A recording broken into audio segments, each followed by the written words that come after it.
Welcome to the Deep Dive. This is where we take your source material, really dig in, and pull out the actionable insights, maybe even some surprising connections. Yeah, our goal today is to cut through all the noise, get right to the core knowledge you need. Exactly. And we've got two, well, incredibly dynamic situations to unpack today. High stakes all around. That's right. One's this really unexpected political split between two huge personalities, and the other, a geopolitical situation that's been simmering, sometimes boiling over, for decades. Okay, so first up, Elon Musk versus Donald Trump. We'll look at how they went from allies seemingly to enemies and, well, the rise of this whole new political party. They were shifting gears pretty significantly. We'll dissect that complex, long-running shadow war involving Iran, Israel, and the U.S. Looking at the history there, the roots and the flashpoints right now. Absolutely. So whether you're trying to make sense of the shifts in American politics or the enduring tangle in the Middle East. Yeah, get ready for maybe a few aha moments. Let's get started. Okay, first topic. This story of ambition, maybe betrayal. It's pretty fascinating. Our sources really lay out a quick, very dramatic change in the relationship between Musk and Trump. These are, arguably two of the most influential figures right now. It really is striking how fast that happened. How quickly an alliance that looked pretty solid could just, fracture. Yeah. The material shows back in 2024, you had Trump back in the White House. Musk is, riding high on Starlink 3.0, Neuralink's first human trial. Big stuff. Big stuff. And they looked like this unstoppable pair, right? Yeah. Both kind of known for taking shots at the establishment. Totally. And the sources even point to a Trump rally clip. He calls Musk a genius, a great mind, maybe the greatest. High praise. And Musk gets brought into the administration. Head of the Department of Government Efficiency. Right. DOGE. DOGE, yeah. Yeah. Which, the insiders gave it that nickname. A bit of a nod to the crypto meme Musk liked. Sort of signaling this disruptive, maybe even irreverent style he planned to bring. And the reports say, initially, he loved it. He was into the challenge. So what went wrong? What was the breaking point? Well, the sources really zero in on one thing. Trump's one big, beautiful bill. Ah, okay. Musk was apparently, incredulous, stunned, particularly about the huge defense spending in it. And the cuts to climate initiatives. Yeah, those cuts too. And maybe crucially, axing federal support for electric vehicles. That seems to have hit a nerve. You can see why. That cuts right to his core business, right? Tesla. Exactly. It feels like a direct philosophical clash, more than just policy disagreement. So the bill drops, and Musk doesn't stay quiet. The sources point to this tweet, just boom. This bill is a disaster. Short-term politics, long-term damage. Pretty blunt. Very blunt. Yeah. And did he try internal channels first? The sources sort of imply this was a very quick reaction, like the bill itself was just fundamentally unacceptable to him. Right. It suggests maybe not a slow burn, but an immediate break. Yeah. And that tweet, according to the material, it just triggered this chain reaction. White House calls flying, media going crazy, and then apparently radio silence between them. Wow. So fast forward to May 2025. It's not just silence anymore, it's open warfare. Pretty much. Musk reportedly calls Trump a broken calculator. Oh. And Trump hits back on Truth Social. Quote, Elon's gone off the rails. Maybe it's time we pull the plug on his federal money. Ungrateful tech bro. Ungrateful tech bro. Okay, so the gloves are off. Completely off. And Musk is clearly, as the sources say, done playing nice. He starts posting polls on X. Should I form a new party? And the response? Huge. A reported 70% said yes. 70%. Yeah. And just like that, the America Party is announced. That's a really big deal. A tech billionaire just deciding to launch a political party, it feels unprecedented. It really does. Yeah. And if you look at the bigger picture, it's a potentially massive moment for U.S. politics. The launch itself, July 4th, 2025, the tweet from Musk, let's stop complaining and start building. We are launching the America Party. That rocket emoji, classic Musk. Right. And the reach. Yeah. 250 million views in 24 hours. Wow. That number, 250 million, it's not just big. It says something, doesn't it? It shows how one person with a huge platform can just bypass all the traditional channels. Yeah, bypass the media, the party structures, just ignite a movement directly. That's a new kind of political power, really. Definitely a different playbook. So for you listening, what is this America Party? What's it about? The sources describe it with terms like post-partisan, tech-driven, and fundamentally libertarian at its core. And their platform points, things like innovation, fiscal sanity, which probably relates back to that spending bill issue, free speech, of course, crypto freedom, AI safety. All wrapped in a sort of affirmation of belief in America, but a different vision for it. The core idea, the promise, was basically, we disrupted tech, cars, space. Now we'll disrupt Washington. And who did they pull in? According to the reports, it was a mix. Former Republicans, other tech billionaires, independent influencers, even some progressive defectors. They were trying to build a broad coalition of the maybe politically homeless. Seems like it. Aiming for voters disillusioned with the existing options. And their strategy, initially anyway, wasn't about winning the White House right away. No, much more focused. The sources say they'd laser focus on just 10 key races in the 2026 midterms. The goal being to swing the balance of power, get enough seats in the Senate and House to be kingmakers, essentially. It really is applying that startup playbook to politics. And the slogan sums it up. This isn't red versus blue. It's old versus new. Vote America Party. Punchy. Very. But, power pushes back. The sources make it clear Trump wasn't just going to ignore this. No, definitely not. He apparently mocked Musk, saying he was trying to play president with monopoly money, accused him of trying to buy America. And the Mad G media jumped in. Oh, yeah. Reports say they branded the America Party as Silicon Valley wokeism, which is interesting framing. And there was even serious talk in Congress, apparently, about stripping Musk's companies of federal subsidies, like Tesla's EV credits, hitting him where it hurts. So, real consequences. What was the immediate fallout? Pretty significant. Tesla stock reportedly tanked. Musk lost, the sources say, $30 billion in personal valuation in just 1 week. $30 billion, wow. But his response, another tweet, mission money, doubling down. So the battle lines are drawn. You've got Trump, kind of the established king of the GOP, and Musk trying to build this entirely new power base, literally out of silicon and tweets, as the source material puts it. It's a fascinating clash, this internal fragmentation in U.S. politics. Yeah. But as you said, if we zoom out, pivot globally, Right. we see other fault lines, maybe even more dangerous ones. Absolutely. Which brings us perfectly to our second deep dive today, shifting from that domestic disruption to this incredibly complex international situation, this Cold War in the shadows between Iran, Israel, and the United States. And to really get a handle on this, you have to understand the history, right? Because our sources stress, Iran and Israel weren't always enemies. That's key. That's absolutely right. Before 1979, under the Shah, they actually had this sort of quiet, even cooperative relationship based on shared strategic concerns in the region, interestingly enough. But 1979 changed everything. The Islamic Revolution in Tehran, that was the seismic shift. Completely. Ayatollah Khomeini returns from exile, Iran becomes an Islamic republic, and boom, a radical overhaul of foreign policy. The new regime labels Israel the little Satan. America becomes the great Satan. That rhetoric set the tone for everything that followed. And from then on, Iran's foreign policy was fundamentally rooted in opposition to both.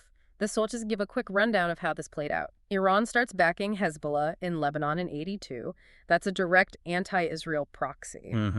Then throughout the 90s, the 2000s, they systematically expand their influence. Syria, Iraq, Gaza, building this network, this axis of resistance, as they call it. And the U.S. role in all this. It didn't start in '79 either, did it? We need to go back a bit further for that context. That's crucial context, yes. The material highlights 1951.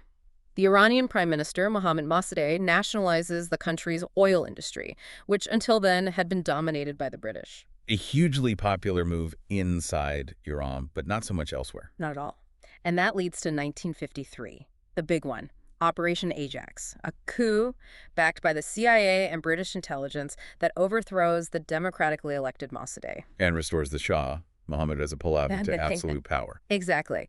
And that moment really marks the start of deep U.S. influence in Iran. But it also planted these seeds of resentment, this perception of foreign interference that would fester for decades. So the Shah's back in power from 53 to 79, his regime. Pro-Western, pushing modernization, but also highly autocratic, repressive. The U.S. poured in support, military aid, money, intelligence sharing, especially helping SAVAK, the Shah's notorious secret police. And while on the surface, Iran looked modernizing. Underneath, discontent was brewing, political repression, huge economic inequality, this feeling of forced westernization. It all boiled over in 1979, the Islamic Revolution. Khomeini leads it, the Shah is overthrown, the Islamic Republic is established. And then the U.S. Embassy hostage crisis. 52 Americans held for 444 days. That just shattered U.S.-Iran relations. Severed them completely. Diplomatic ties cut, sanctions imposed. That set the stage for decades of hostility. And right after that, the Iran-Iraq War kicks off, 1980-88. Saddam Hussein's Iraq invades Iran. A brutal, devastating war, over 1 million casualties. And the U.S., in that conflict, indirectly supported Iraq. Further cementing that animosity, the war ends in a stalemate but leaves Iran and the U.S. as just bitter adversaries. Yeah. And the tensions just continued simmering after the war. Ayatollah Khamenei takes over from Khomeini in '89. Then in 2002, President George W. Bush famously labels Iran part of the axis of evil. Right, alongside Iraq and North Korea. And this is happening amidst growing international concern, especially from the U.S., about Iran potentially developing nuclear weapons. Which leads us to the nuclear issue. That's really the #1 fear, isn't it, for both Israel and the U.S., an Iranian bomb. Absolutely. The material we looked at highlights Iran's uranium enrichment program. It's now over 80% purity. 80%. That is chillingly close to weapons grade, which is typically around 90%. It's what Israel considers an absolute red line.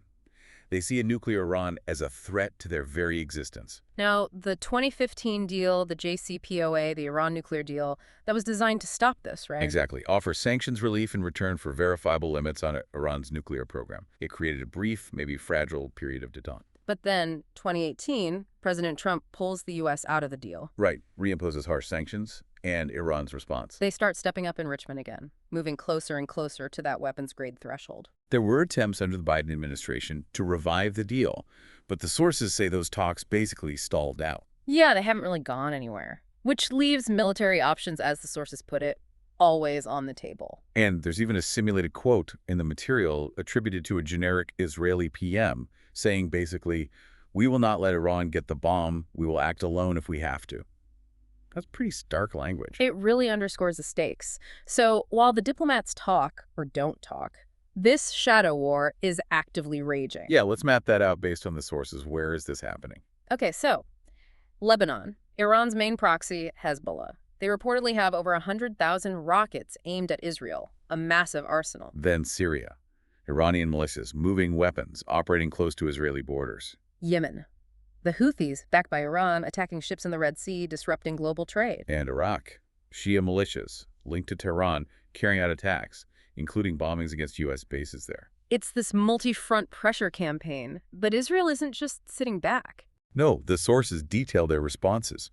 Targeted airstrikes, often in Syria, hitting weapon convoys or militia positions. Sophisticated cyber attacks targeting Iran's nuclear infrastructure, trying to slow down the program from within. And even, reportedly, assassinations of top Iranian nuclear scientists and military figures. Right. It's this constant, deadly, undeclared conflict. Very much a silent war fought with drones, cyber weapons, proxies, and targeted killings. And the material points to 3 specific flashpoints just in the last couple of years that nearly tipped it over into open conflict. Okay, what were they? First, the Gaza war that erupted in October 2023.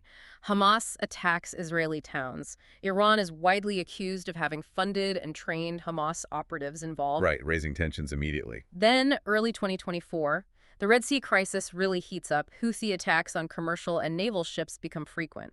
The U.S. launches Operation Prosperity Guardian to protect shipping lanes. Iran denies directing the attacks, but the links are clear to many observers. So that's 2. What was the third? Late 2024, the assassination of a top general in Iran's Revolutionary Guard Corps, the IRGC. The sources refer to him as potentially a Soleimani 2.0. Wow. That's a direct echo of the U.S. strike that killed Qasem Soleimani back in 2020, a hugely significant figure. Exactly. That 2020 strike brought the U.S. and Iran arguably to the brink of war. This second assassination, likely attributed to Israel by Iran, dramatically escalated the shadow war again. Iran's reaction. Blamed Israel publicly, promised severe revenge, and days later rockets hit U.S. bases in Syria and Jordan. Direct retaliation, raising the stakes yet again. So given all this, Yeah. what does it mean for you, the listener? What are the potential paths forward here? The sources lay out roughly 3 possibilities. 1, Things just continue like this low-intensity, simmering shadow war, that's seen as probably the most likely path, Okay. unfortunately. Constant tension, occasional flare-ups. Exactly. Option 2, a major Israeli military strike directly targeting Iran's nuclear facilities. That's possible, especially if Iran gets too close to a bomb, but it's incredibly risky. Could ignite a massive regional war. And the third option. A reboot of diplomacy. Trying to revive the nuclear deal or find some other off-ramp.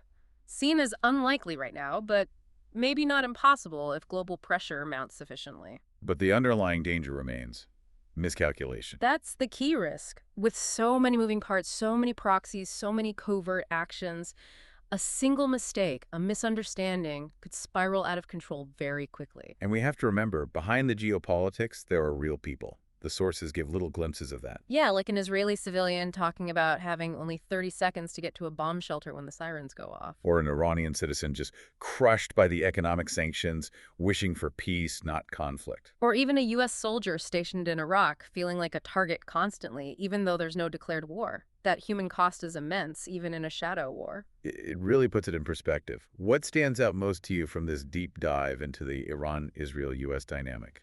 Just the sheer complexity, the layers of history, and how dangerously interconnected everything is.